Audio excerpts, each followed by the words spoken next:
Detroit, the automotive capital of the world.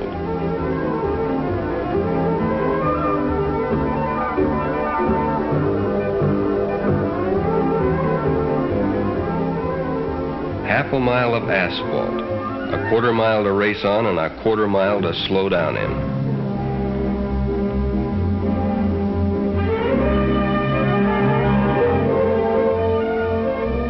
Thousands of people, but with one idea, one dream, to build a hot rod that is swifter than any other hot rod in its class. The test of one car against another to determine the lowest elapsed time. That's drag racing, and this is the king of all drag races, the Nationals. So, here we are, 500 horsepower ready to push me down that quarter of a mile in less than 10 seconds. You don't drive, you aim. You aim and try to keep it straight. It's like threading a needle at a quarter of a mile, but it's really living. So let's see how it all began. I guess everybody has his Shangri-La. For us, it's drag racing. I say us because it takes a team to build and race a top contender. The happy hours of a man's life are spent creating something. Some people paint, others write. Some design a rocket to the moon. But for us, it's trying to build a machine that'll cover a quarter of a mile quicker than anything else on four wheels.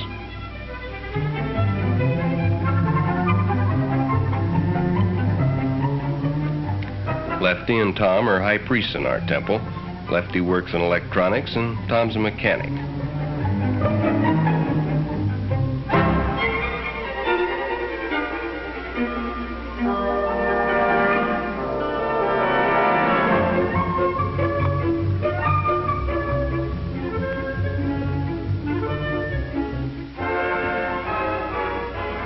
And there's the High Llama, Jim Nelson. He's the engineer. In real life, he's manager of a speed shop in Oceanside. Tom and Jim are brothers. There I am with the jacket supervising the job. You gotta keep an eye on these boys or someday you'll mash down on the throttle and head right into outer space. Takes a lot of doing to make a record run. These cars are more highly bred than a racehorse. In fact, this is probably the most specialized type of machinery in the automotive world.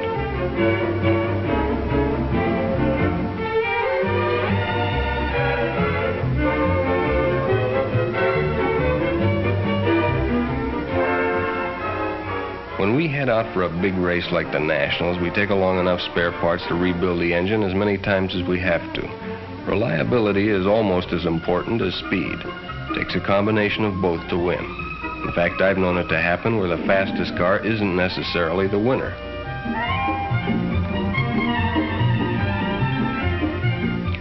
There's at least one chowhound in every group. Nick was ours. Nick and Mike had farther to come than we did, so we set up a rendezvous. Safer to travel by caravan, it's more fun too.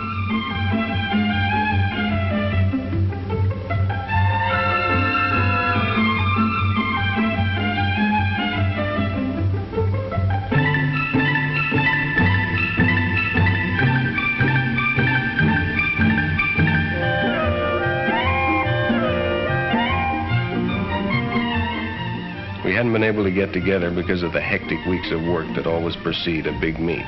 So there was lots to talk about. New ideas, things that worked and things that didn't work.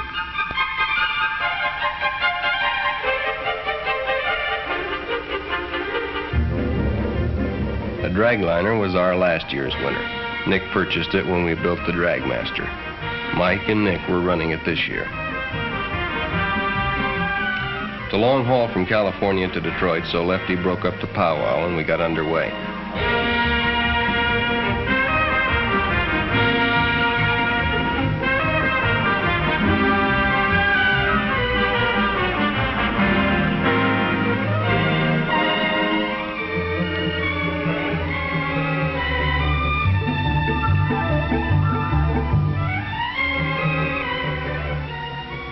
You hear a lot about the beauty of the Southwest, but unless you drive east, you never really get a good look at it.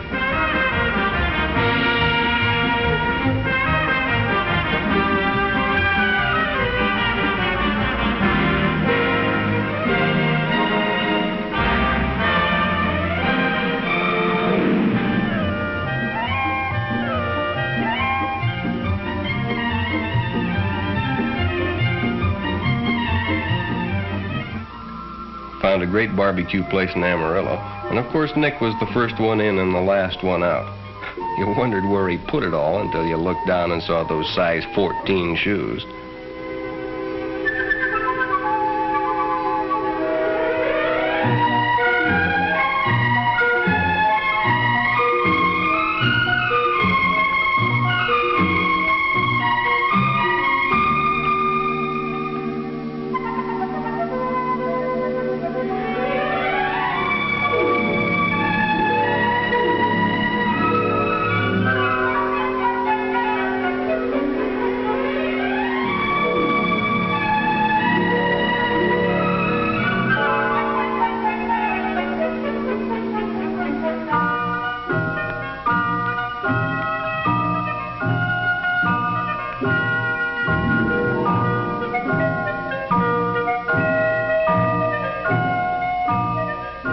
It's always good to see old friends again, and we joined the Parkers in Oklahoma to catch a meet before pushing on. Give us a chance to work out the bugs and get the cars in top tune before arriving at the Nationals.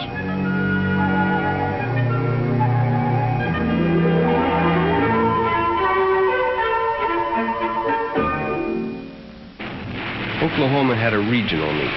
That's a Texas job, burning up the track. My competition got off to a swirly start, which put me in the next round. There's Jamie Parker and his C Gasser.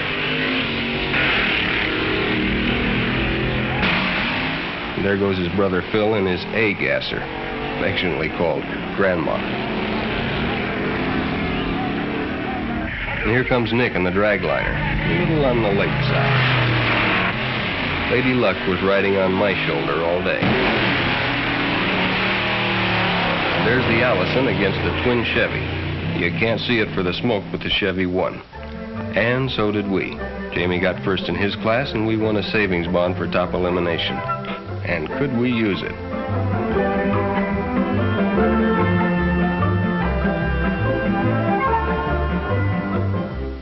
All work and no play could make drag racing a very dull sport. So after a hot day at the track, it's always pool time.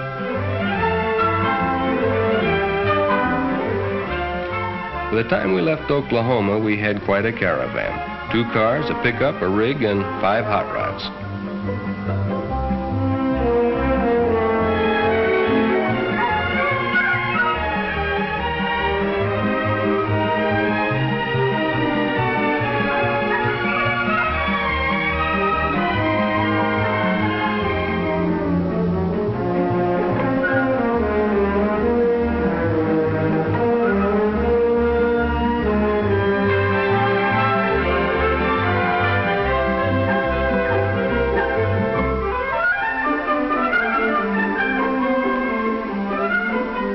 When we got to St. Louis and crossed the Mississippi, the weather began to look a little on the threatening side.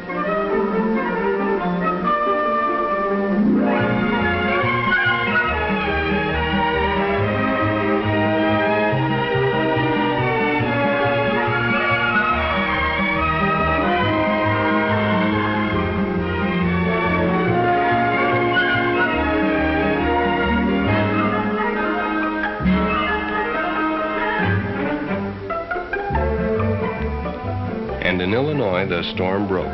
From there to Detroit, it was solid.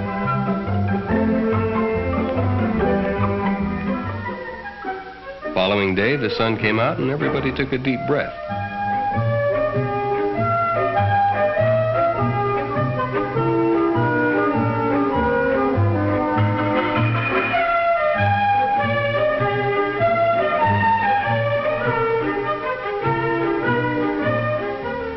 Even so, we almost lost the whole day unpacking everything and getting it dried out.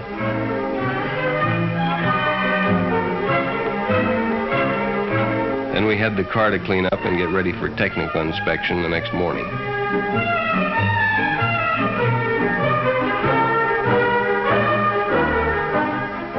All cars must pass a thorough technical inspection by representatives of the National Hot Rod Association. The association's rules have been responsible for setting and keeping the high standards of safety so typical of modern hot rodding. classes are divided according to body types, engine size, and weight of car. This affords a wide variety of creations for hot rod enthusiasts to develop.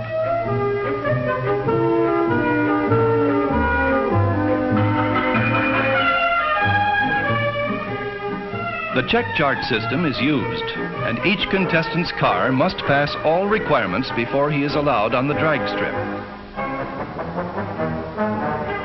This often creates some lively discussions.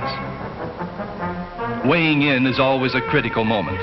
Rules call for 30% front, 70% rear weight ratio. A few pounds light on the front end can disqualify a car, and a few pounds too few can throw it into a higher class.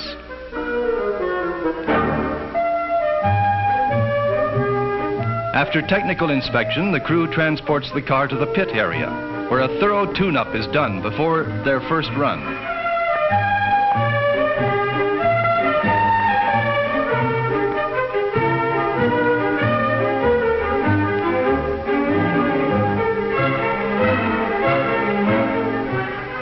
Barbara Livingston, a charming secretary of NHRA, is on hand to greet old friends and give newcomers a helping hand. Once satisfied, the crew wheels the car through the staging area, and an amateur photographer gets her chance before the car gets to the starting line.